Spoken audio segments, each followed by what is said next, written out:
وعلى آله وأصحابه ومن تبع بإحسان إلى يوم الدين أما بعد.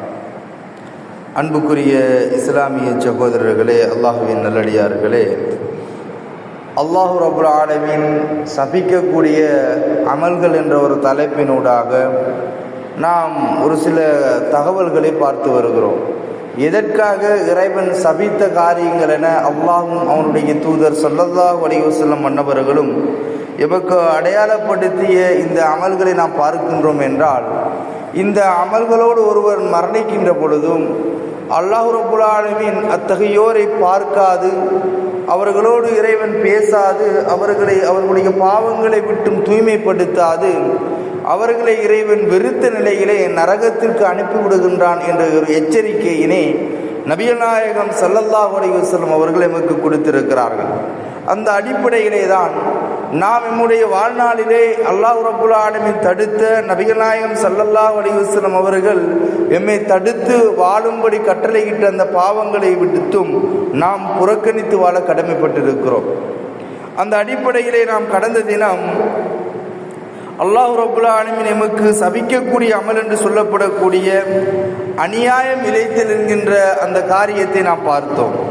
இன்றைய தினம் நாம் அல்லாஹ் ரப்புல் ஆலமீன் திருமறைகளை சொல்லுகின்றான், கித்மானுல் இல்ம், அறிவை மறைப்பது. நாம் கற்ற எமக்கு தெரிந்த ஒரு விடயத்தினை நாம் பிறருக்கு சொல்லாது அதனை மறைப்பது என்பது அல்லாஹ்விடத்திலே சாபத்துக்குரிய ஒரு அமல். அல்லாஹ் திருமறைகளை சொல்லுகின்ற பொழுது சூரா நஹலினுடைய 43வது வசனத்திலே சொல்லுகின்றான், வமா அர்சல்னா மின் கப்லிக இல்லா ரிஜாலன், உமக்கு முன்னர் நாம் பல நபிமார்களை அனுப்பி இருக்கிறோம்.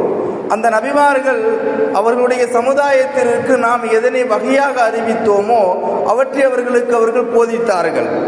ஃபஸ்அலு அஹ்ல திக்ரி இன் குன்தும் லா தஅலமூன், மனிதர்களே உங்களுக்கு தெரியாதவற்றை உங்களுக்கு மத்தியிலே கற்றவர்களாக அறிந்தவர்களாக யார் இருக்கின்றார்களோ அந்த அஹ்லு திக்ர்களிடத்திலே நீங்கள் கேட்டு தெரிந்து கொள்ளுங்கள் என்ற ஒரு கட்டளையினை, எனக்கு தெரியாது நான் அறியாதவனாக இருந்தேன் என்று நாளை மறுமையிலே அல்லாஹ்விடத்திலே மக்கள் கூறிவிடக்கூடாது என்பதற்காக இறைவன் இந்த வசனத்திலே குறிப்பிடுகின்றான்.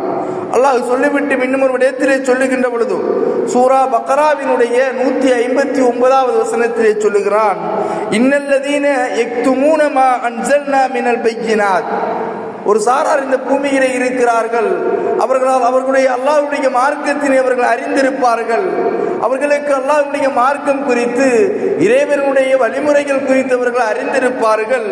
ஆனால் யக்துமூன மா அன்ஸல்னா மினல் பையினாத், தெளிவாக இறைவன் கூறியிருக்கின்றவற்றை அவர்கள் மறைப்பார்கள். வல் ஹுதா மின் பஅதி மா பையன்னா, அவர்கள் அல்லாஹ் ரப்புல் ஆலமீனுடைய நேர்வழியினை மக்களுக்கு தெளிவுபடுத்துவதை விட்டும் அவர்கள் மறைப்பார்கள். உண்மையை சத்தியத்தை எடுத்துச் சொல்ல அவர்கள் பின்வாங்குவார்கள். மா பையன்னாஹு லின்னாஸி ஃபில் கிதாப் உலாயிக, இவர்கள் யார் தெரியுமா? எல் அனஹுமுல்லாஹ் வ எல் அனஹுமுல்லாஹிமூன், இவர்கள்தான் இறைவனால் சபிக்கப்பட்டவர்கள், இறை சாபத்துக்கு உள்வாங்கப்பட்டவர்கள், அல்லாஹ்வுடைய ரஹ்மத்தை விட்டும் தூரப்படுத்தப்பட்டவர்கள், மறுமையிலே இறைவன் பார்க்காதவர்கள், இறைவன் பாவங்களை விட்டும் தூய்மைப்படுத்தாதவர்கள் என்று இறைவன் திருமறையின் 159வது வசனமாக 2ஆம் அத்தியாயத்திலே குறிப்பிடுகின்றான். அன்புக்குரியவர்களே, அல்லாஹ்வின் நல்லடியார்களே, இந்த செய்தியினை நாம் ஒப்பிடுகின்ற பொழுது ஹும்ரான் என்கின்ற உஸ்மான் ரலியல்லாஹு அன்ஹு அவர்களுடைய ஒரு மௌலாவாக அடிமையாக இருந்தவர் உஸ்மான் ரலியல்லாஹு அன்ஹு அவர்கள் சொன்ன ஒரு செய்தியினை நமக்கு படிப்பினையாக சொல்கிறார்கள். அன்புக்குரியவர்களே, அல்லாஹ்வுடைய தூதரவர்கள் வளர்த்த அந்த சமுதாயத்தினரும் அந்த நபித்தோழர்களும் அவர்களுக்கு ஒரு செய்தி மார்க்கம் என்று தெரிந்தால் அதனை எடுத்து சொல்லுவார்கள். அவர்கள் அந்தஸ்து பார்க்க மாட்டார்கள், அவர்கள் அடுத்தவர்களுடைய உலகத்தினுடைய திருப்தியை அவர்கள் நாடமாட்டார்கள், இறை திருப்தியை நாடியவர்களாகவே அந்த நபித்தோழர்கள் வளர்க்கப்பட்டார்கள். நபிகள் நாயகம் ஸல்லல்லாஹு அலைஹி வஸல்லம் அவர்களும் இறை திருப்திக்காக வேண்டிய ஒவ்வொரு மனிதனும் வாழ வேண்டும் என்பதனை கற்றுக் கொடுத்தார்கள். அந்த வகையிலே தான் அல்லாஹ்வை இறை விசுவாசம் கொண்ட ஈமான்தாரிகள், மோமின்கள், உண்மை மோமின்கள் இறைவனின் முகத்துக்காகவே அமல்களை செய்தார்கள், அமல்களை செய்வார்கள் என்று அல் குர்ஆன் பறைசாட்டுகின்றது. அன்புக்குரியவர்களே, அல்லாஹ்வுக்காக வேண்டி மாத்திரம் நம்முடைய அமல்கள் இருக்க வேண்டும் என்ற ஒரே காரணத்திற்காக உலகத்தினுடைய அந்தஸ்துக்காகவோ அல்லது பதவிக்காகவோ அல்லது எமக்கு அடுத்தவர்கள் இந்த உலகத்தில் எம்மை ஏற்றுக்கொள்ள வேண்டும், உறவுகள் எம்மை ஏற்றுக்கொள்ள வேண்டும் என்பதன் காரணத்திற்காக வேண்டி சத்தியத்தை மறைக்கக்கூடிய, உண்மையினை மறைக்கக்கூடிய, கற்றலை கற்றுக் கொடுப்பதற்கு பின்வாங்கக்கூடிய சாராரை நாம் பார்க்கிறோம். அன்புக்குரியவர்களை, அந்த சாராரை நாம் இருந்துவிடக் கூடாது. இறைவன் நமக்கு நேர்வழியை கொடுத்திருக்கிறான், இறைவன் நமக்கு சத்தியத்தை கொடுத்திருக்கிறான். எத்தனையோ வழிகட்ட கொள்கைகள், எத்தனையோ வழிகட்ட கோத்திரங்கள், வழிகட்ட கோட்பாடுகள் இருக்கின்ற காலப்பகுதியில் தூய இஸ்லாத்தினை இறைவன் நமக்கு கொடுத்திருக்கிறான். கண்ணியமிகு ரப்பல் ஆலமீன் நம்மை கண்ணியப்படுத்தியிருக்கின்றான். அனாச்சாரங்களை விட்டும் அட்டூழியங்களை விட்டும் நம்மை இறைவன் பாதுகாத்திருக்கிறான்.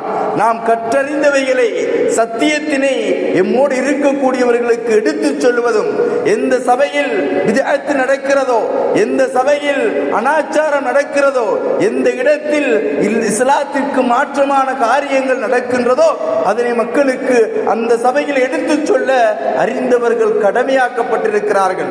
அப்படி மறைப்போமே ஆனால் அல்லாஹ்வுடைய சாபம் எமக்கு உண்டாகும். அல்லாஹ்வை அஞ்சக்கூடிய எந்த ஒரு முஃமினும் அதனை மறைக்க மாட்டான் என்று இறைவன் 2ஆம் அத்தியாயத்தின் 159வது வசனத்திலே கூறுகின்றான். அன்புக்குரியவர்களே, உஸ்மான் ரலியல்லாஹு அன்ஹு அவர்கள் இறை தூதருடைய பாசறையிலே வளர்க்கப்பட்ட அந்த நபித்தோழர் ஒரு செய்தியினை சொல்லுகின்றார். எப்படி தெரியுமா? வல்லாஹி லா உஹத்திஸன்னகும் ஹதீஸன் லவ்லா ஆயத ஃபீ கிதாபில்லாஹி மா ஹத்தஸ்துக்கும்.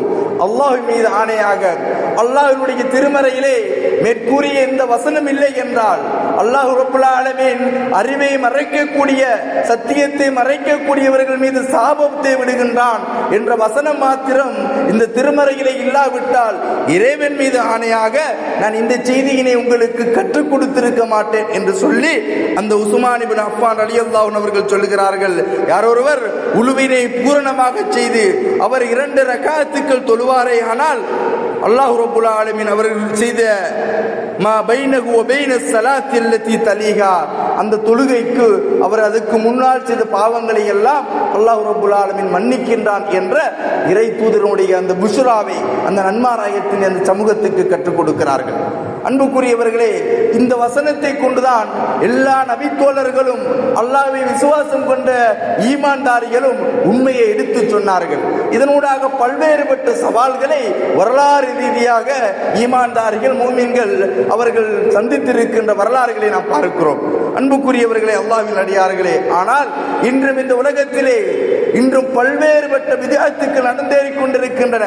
எந்த அளவுக்கு என்றால் அந்நிய சமூகத்துக்கு ஒப்பானது போன்று உதாரணமாக நாம் பார்க்க போனால் இன்று நம்முடைய சமூகத்திலே மிக கேவலமாக, திட்ட தெளிவாக இது அல்லாஹ்வுடைய மார்க்கத்துக்கு முரணான என்று தெரியக்கூடிய ஒரு பித்அத். நாம் அறிந்த பித்அத் என்னது? ஒருவர் மரணித்து விட்டால் அவரை மரணத்து வரை நாம் நல்லடக்கம் செய்வதற்காக வேண்டி மன்னரைக்கு, அதாவது கபருஸ்தானத்துக்கு கொண்டு செல்லுகின்ற வேளையிலே நாம் எம்முடைய சிலர்கள் இஸ்லாம் என்று சொல்லி சில திக்ருகளை, சில கலிமாக்களை சத்தமிட்டு கூறி ஒரு இசைபாடி கொண்டு செல்லுகின்ற ஒரு நிலையை பார்க்கிறோம். இது அந்நிய சமூகத்தினவர்கள் எப்படி இறந்தவர்களை அவர்கள் நடனமாடிக்கொண்டும் பாடல்களை ஏற்றிக்கொண்டும் எப்படி அவர்களை இறுதியாக நாங்கள் வழி அனுப்புகிறோம் என்று சொல்லி செய்கிறார்களோ அதுபோன்று இன்றைக்கு இஸ்லாமிய சமூகத்திலும் அதற்கு ஒப்பாக சில அரபு வார்த்தைகளையும் சில அதுக்கார்களையும் பாடல் இசைகள் போன்ற ராகத்தோடு பாடி வழி அனுப்பி வைக்கின்ற ஒரு மிக திட்ட தெளிவான பித்அத் நம்முடைய சமூகத்திலே இடம்பெறுகிறது. இதனை நம்முடைய இஸ்லாமிய சமூகத்தில் மார்க்கத்தை அறிந்த மார்க்க அறிஞர்கள் அதனை மறைத்து அந்த பித்அத்தை விட்டும் மக்களை அந்த பாவத்தை விட்டும் தடுப்பதை விட்டும் தூரமாக இருக்கிறார்கள். அன்புக்குரியவர்களே, அந்த இது மார்க்கம் அறிஞ்ச அது மௌலவியாக இருக்கலாம், ஒரு மார்க்கத்திலே ஒரு விடயத்தினை கற்றுக்கொண்ட யாராக இருந்தாலும் அல்லாஹ்வுடைய மார்க்கம் தெளிவான பிற்பாடு அதனை மறைப்பது என்பது அல்லாஹ்விடத்திலே சாபத்தை பெற்றுத்தரக்கூடியது, இறைவனின் ரஹ்மத்தை விட்டும் மனிதனை தூரப்படுத்தக்கூடியது என்று அல் குர்ஆன் நமக்கு சொல்லுகிறது. நபிகள் நாயகம் ஸல்லல்லாஹு அலைஹி வஸல்லம் அவர்கள் சொன்னார்கள், மன் சுஇல அன் இல்மின் ஃபகதமஹு, யார் ஒருவர் அவரிடத்திலே ஒருவர் ஒரு விடயத்தினை கேட்கின்றார், ஒரு உண்மையினை கேட்கின்றார், ஒருவர் ஒரு காரியத்தை எம்மிடத்திலே கேட்கிறார், அது எமக்கு தெரிந்த ஒரு விடயமாக இருக்கிறது, இருந்தும் ஊருக்காக நான் சொல்லவில்லை, உறவுகளுக்காக சொல்லவில்லை, அல்லது இன்னொரு என்ன இந்த உலகத்தின் லாபத்திற்காக வேண்டி உண்மையை நான் மறைத்தேன் என்றால், மார்க்கத்தை நான் மறைத்தேன் என்றால், கலப்படமற்ற இந்த தீனை நான் மறைத்தேன் என்றால், அல்லாஹ்வுடைய தூதர் சொல்லுகிறார்கள், அல்ஜமஹுல்லாஹு பிலிஜாமின் மின் நார் யௌமல் கியாமா, அந்த மனிதருக்கு நாளை மறுமையுடைய தினத்திலே இறைவன் லிஜாமாவை கொண்டு வேதனைப்படுத்துவான். லிஜாமா என்றால் நெருப்பினால் சூடேற்றப்பட்ட ஒரு துண்டு இரும்பினை கொண்டு இறைவன் நாளை மறுமையிலே எந்த வாய் அல்லாஹ்வுடைய தீனை அறிவை சொல்ல மறைத்ததோ அந்த வாய்க்கு சூடிட்டு இறைவன் வேதனை செய்வான் என்று நபிகள் நாயகம் ஸல்லல்லாஹு அலைஹி வஸல்லம் அவர்கள் பிரத்யேக ஒரு தண்டனையை, மார்க்கத்தை மறைக்கக்கூடியவர்களுக்கு அல்லாஹ்வுடைய தூதர் நன்மாராயம் சொல்லியிருக்கிறார்கள். அன்புக்குரியவர்களே, அல்லாஹ்வின் நல்லடியார்களே, இந்த மிக பெரும் பாவத்தில் இருந்தும் இந்த மிகப்பெரிய சபிக்கப்பட்ட அமல்களில் இருந்தும் நாம் பாதுகாத்துக் கொள்ள வேண்டும். எம்மை நாம் பாதுகாத்துக் கொள்ள கடமைப்பட்டிருக்கிறோம். நாம் உண்மையை சொல்ல வேண்டும். உண்மையை அறிந்த பிற்பாடு அந்த உண்மையை சொல்லாத ஊமை ஷைத்தான்களாக இருந்துவிடக் கூடாது. நிச்சயம் இறைவன் அறியக்கூடியவன். எனவே கண்ணியமிக்கவர்களே, அல்லாஹ்வின் அடியார்களே, அல்லாஹ்வினுடைய முகத்திற்காக என்ற அந்த உல தூய்மையோடு, அந்த இஹ்லாஸோடும் இஹ்சானோடும் நம்முடைய அமல்களை செய்து அல்லாஹ்விடத்திலே வெற்றி பெற்றவர்களில் என்னையும் உங்களையும் அல்லாஹ் ரப்புல் ஆலமீன் ஆக்கி அருள்வானாக. வ ஆகிரு தஅவானா அல்ஹம்துலில்லாஹி ரப்பில் ஆலமீன். அஸ்ஸலாம். சுப்ஹானக